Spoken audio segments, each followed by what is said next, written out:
Johnny, you took off from Sydney Airport on an El Al flight, I believe, on your way to Israel, just as the demonstration/riot at the Opera House was happening on October 9. By the time you landed in Israel, what were people talking about in relation to that? Were they talking about that Opera House demonstration? Well, they were certainly mentioning it because those scenes on the steps of the Opera House were beamed worldwide, and it was one of the most striking things that I found being in Israel was that I would introduce myself to people, and the first question would be, well, what are you doing here? And the second question would be, from Australia, that's very far away. And then the third observation would always be, what is going on back home? Because it wasn't just the Opera House, it was also the anti-Semitism and the surge of that we were seeing, not just in Sydney and on social media and online elsewhere, but also in Melbourne. And it seemed to be coming out of Melbourne at a fairly rapid clip. But my firm memories of arriving at the time was one very much of fear and of panic. And I think in the 6 months that have passed since October 7, we've seen a de-escalation of the panic, but the fear has always remained at an ambient level. But I can't say that anymore. I feel that at the moment, the last 2 months especially, it felt like a bit like a frog in a pot with the heat kind of gradually rising. And I feel like it's just been turned up rapidly over the past week. We've seen a tremendous amount of developments from the withdrawal of troops from Gaza, but with plans and according to the Israeli Prime Minister Benjamin Netanyahu, a date being set to enter Rafah. We have threats flying to and fro between Israel and Iran, which is a very live issue and one that I know that everyone in Israel is at great pains to discuss, and something that's creating very much a climate of fear and, again, panic because of what's to come. We spoke the other day and you told me that connections of yours in places like Tel Aviv are noticing their GPS doesn't work right now. Why is that? This was something that happened to me when I was there too. I remember there was a story that I was investigating where I went to the Lebanese border, and at the Lebanese border at the time it was such a difficult zone, and it remains so because of the threat posed by Hezbollah militants over there. And that's a real threat. For example, a quick digression, if I may, a short anecdote. I went to a very wealthy kibbutz in the north of Israel called Kibbutz Sasa, and it's wealthy because it produces vehicle armor and it is the beneficiary of billion-dollar contracts, even from the United States military. And I wasn't at the kibbutz to actually look at the armor. I was there to look at a school that had been hit by anti-tank missile fire, and I saw that firsthand, and I spoke to the soldiers on the ground. They told me how they were preparing for an imminent war with the Hezbollah militants just over the border. But one of the issues with traveling to that region is that it's really hard to get there because the GPS doesn't work. You plug in your GPS in Tel Aviv, you start driving north, and suddenly you see yourself appearing on another part of the map. And given the recent threats that Israel's been experiencing from Iran, that has been happening more broadly across the country, not just in the north. And the reason for it is there's a military tactic of blocking the GPS in order to prevent some of the missiles being fired from over the border and further afield from actually reaching Israel. So, but this is just generally part of day-to-day life living in Israel. I mean, you live with rocket fire over your head coming from Gaza. You live with the possible threat of an incursion happening from Hezbollah, and in recent days, the possibility of all that war with Iran too. Cam, you're our chief international correspondent. You've got plenty of experience of the hottest zones in the world. But from October 7, you've been, from October 7, you were covering what was happening much closer to home, in fact, in your own community, right here in Melbourne. What were you seeing in terms of the events in Melbourne and what's happening now? Well, it's been such an extraordinary local fallout from an international event. We've never really seen this in 30 years in Australia, if at all, really. I guess from my point of view, Claire, as a reporter, the rise in anti-Semitism here, obviously, I noticed it when everyone in this room noticed it with the Opera House protests, as you mentioned, Yoni. And that was a case that happened just before the IDF actually struck back at Gaza, at Hamas in Gaza. So, if you like, that was a sort of a very shocking form of pure anti-Semitism, which we saw. And I think Australia was generally quite shocked by that. But just a couple of weeks later, here in Melbourne, I got my own sort of first-hand experience. I went down to the rally in Caulfield, which you might recall, when the Burgatory store burnt down.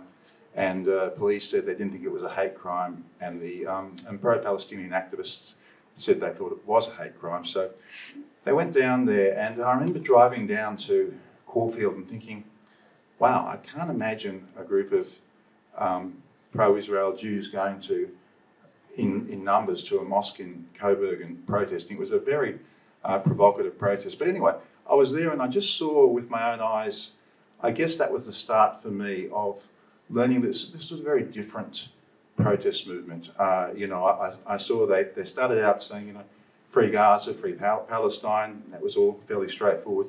But then it went far beyond that, from the river to the sea, and anti-Semitic comments were very prevalent. There was abuse held at some women who'd wrapped themselves across the road in an Israeli flag. There was anti-homophobe slurs being thrown. It was a very nasty sort of atmosphere. And then, of course, we saw on the television they broke through police lines and the fighting began. And I thought to myself, wow, this is really something quite different. And then a few weeks later, I was sitting in the Crown Plaza Hotel just down the road from here, interviewing an Israeli lady, heartbroken Israeli lady. Her 22-year-old son, Sejev, had been killed at the Nova Music Festival on October 7. And it was a difficult interview, obviously. And then just a few hours later, you recall, pro-Palestinian activists broke into the hotel in the foyer and placed baby dolls on the ground with fake blood on. And, the group that this lady was with, which were families of victims, couldn't get in the hotel. And I think for me, that was a real moment. It was, wow, this is a protest movement that has totally blurred the line between valid criticism of Israel and its policies and blatant anti-Semitism. And from that point, I really started going into these rallies and asking people, I guess, myself and other reporters from The Australian, some questions which I guess were uncomfortable questions, but very basic ones. I would go into these rallies and say, what do you think of Hamas? What do you think of what happened on October 7? Clearly, they were very uncomfortable questions. People would shuffle their feet, look at the ground, and they didn't want to talk about October 7 in any way because it jarred against their narrative of Israel as the only aggressor and the sort of colonial oppressor, if you like. And so they would basically either whitewash October 7 as if it didn't happen, or else talk about it as if, well, that's something that Israel deserved. And so I thought, and then you'd ask them, you'd say, well, did you come out onto the streets during other conflicts where Islamic civilians were killed, like Yemen or Syria or Chechnya or Mosul, Fallujah, the Uyghurs in China as well. I mean, and of course they said no. So and then you ask and about their very justified concern about the deaths of women and children in Gaza, and you say, okay, are you equally concerned about the targeting and the deaths and the rape of women and children in Israel on October 7? Again, you get sort of shuffling of the feet and looking at the ground. So I think as a reporter, my observation is that the activist element of this pro-Palestinian movement, which I think really could almost be called an anti-Israeli movement, has somehow normalised, in a way, anti-Semitic behaviour in a way that we haven't really seen in Australia. There is a curious self-imposed, I guess, righteousness, which makes them say things and do things that would otherwise be very considered generally, very unacceptable. And I think that there's no nuance in the debate. I mean, all of them chant from the river to the sea. Many don't know the river or the sea. We have strange pop-up groups like Gays for Gaza. I mean, my God.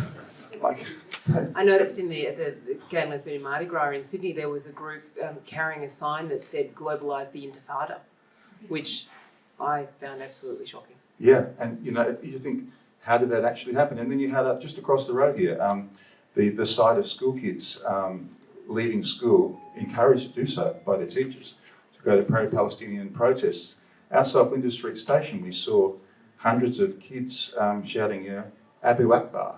Not knowing that before they were born, they were the last words of the terrorists who flew into the World Trade Center. So, look, I guess from the Australians' point of view, we've tried as best we can to really try and chronicle this terrible rise in anti-Semitism, to try and make sense of it, but also, Claire, to try and tell the story of the terrible impact this has had on the Jewish community in Melbourne and in Australia. I know it's had an impact on a lot of people here. That's what we try to do. For me, it's a little more personal, I guess. I mean, I'm not Jewish, but I live in Elsternwick. I live about 300 metres from the Holocaust Museum. Every single day, I walk out of my house and I see the impact on the community.